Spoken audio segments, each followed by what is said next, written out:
There's journaling, there's scrapbooking, even social media. These are all forms of memory keeping. We live in a time when documenting what matters most is easier than ever.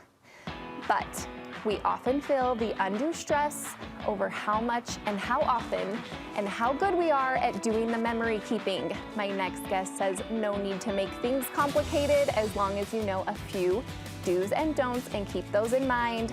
Memory keeping expert Becky Higgins joins us to fill in the details. Becky, you are actually the expert of all experts in this field.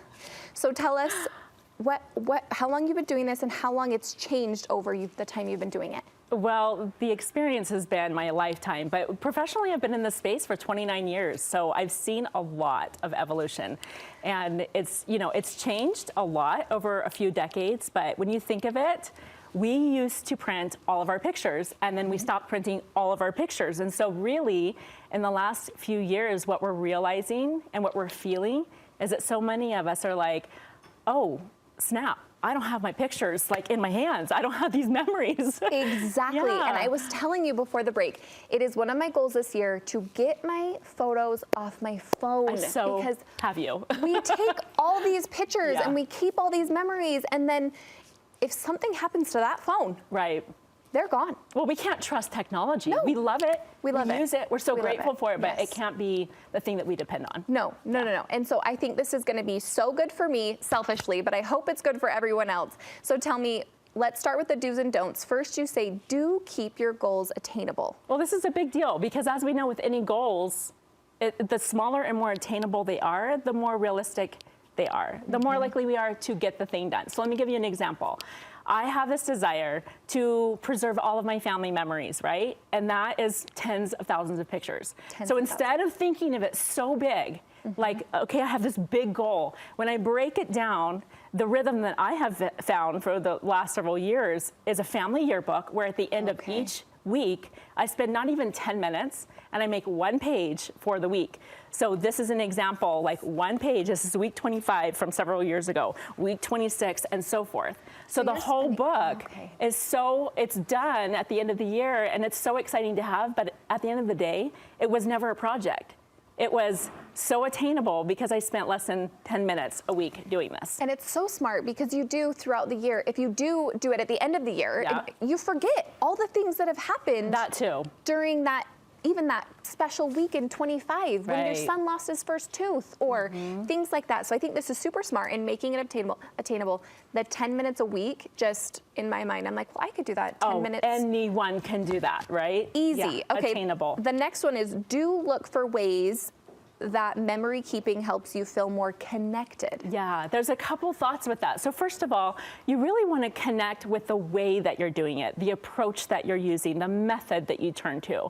So for some people, they think that memory keeping has to look a certain way or it needs to be done a certain way when really it's most important that you connect with the way that you do it. So if you love creativity and you love hands-on and crafty, then do it that way. But if you don't and you need to like lay in your bed on your phone and use the Project Life app, do it that way. That would be me. Maybe, right? Me too. It's different for everybody. Or if you just need to handwrite in a journal, that's great. Or if you don't want to do anything that's paper-based and you want to make a video, make a video. So you want to connect with the way that you're doing it. Second example on that is to find relationship connections through documenting. So case in point, the other day I'm walking through my kitchen, I open a drawer and I see my mom's apron in there. She left it there on purpose the last time she visited so that she could always use it. I was filled with so much emotion and love in that moment. And not just of these memories of my mom in the kitchen, but I felt a connection to her because of my apron wearing kitchen memories, right? Yeah. And so instead of just like having that be a passing thought, I took action right in that moment and I made a page about the apron. And I took a picture of the apron in the drawer. It doesn't have to be complicated. I spent 5 minutes, wrote a little journaling, put it together and on a page in the Project Life app, and it's done. But you connected it. Yes. You connected that feeling in that moment. and it made a difference in your memory keeping. Oh, not just in my memory keeping, but in my heart. And then in the long run, future generations will also see that connection that I made and that I feel with my mom. And it's special. Yeah, so special. Okay, next is do follow through and take action when you're inspired. I feel like this one was especially made for me. Do you feel lots of inspiration? I feel like I'm always like, oh, I'm gonna do that. Yeah. Even like you said, you know, if there's times when I'm feeling so inspired and I wanna do it, and then we spill a glass of milk. And then, oh, I've actually got to go change the laundry, right? It's life gets in the way. So how do we make it so we're taking that action? Well, I just gave one example, right? The apron in the drawer, felt inspired. There was no time to make a page in the middle of the day, but I made a note and I did it later that night, laying in bed Yes. on the phone with my Project Life app. I made the Yes. page. But think about bigger projects. Sometimes we get inspired about bigger things that we want to take on. So I have one of my students, Tiff. She got super inspired to make a tribute book for her parents, but then started feeling so much doubt because, plot twist, her parents are no longer living. And so she was starting to doubt, like, is this really worth it? Will people really want to contribute to this book and add their pictures and their stories? And so in coaching her through that and teaching her about these principles, she realized that you go back to the beginning. You were inspired to do this, take action and do that. And now she's on a roll and has been reaching out to all the people to contribute pictures and photos and memories for this book. And she's pulling it together in time for her, what would have been her parents' 50th anniversary this summer. What a beautiful celebration for them to celebrate. Yeah. I love that. Okay, so let's quickly move through these do not. So do not compare your progress with others. Give us a quick note about that. I mean, we do compare ourselves to others so easily with all aspects of our life, but just remember to keep the blinders on. It's cool to be inspired. It's great to see what other people are doing, but at the end of the day, you want to connect with what works for you. What works for you. Do not be hard on yourself for what you haven't done. Am I talking to you? Here I am. Guess what? I'm also talking to me. So Okay. I do this for a living, and I have for nearly 30 years, and yet my youngest son, who's 15, has very little to show for my efforts because I haven't, his brothers and his sisters' books are all done and caught up. They've flown the nest, but here's my 15-year-old with hardly anything. Guess what? I have two choices. Feel bad about it, shame myself, feel guilty, or just be like, oh, awesome. I haven't done this for 15 years for Crew. It's time to work on this. So guess what? I totally have been diving in. I've been doing all this stuff with his childhood albums. I've been sharing it on Instagram so people can be inspired.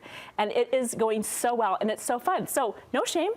Just start with today. Crew, we're coming in for you. And Yes. lastly, do not limit yourself to a certain style or method. It's kind of something we touched on earlier. Just being able to connect with what you connect with and do what Yeah. you love. Because if you don't love it, you're not going to do it. Yeah, for sure. And I think that this is a great example.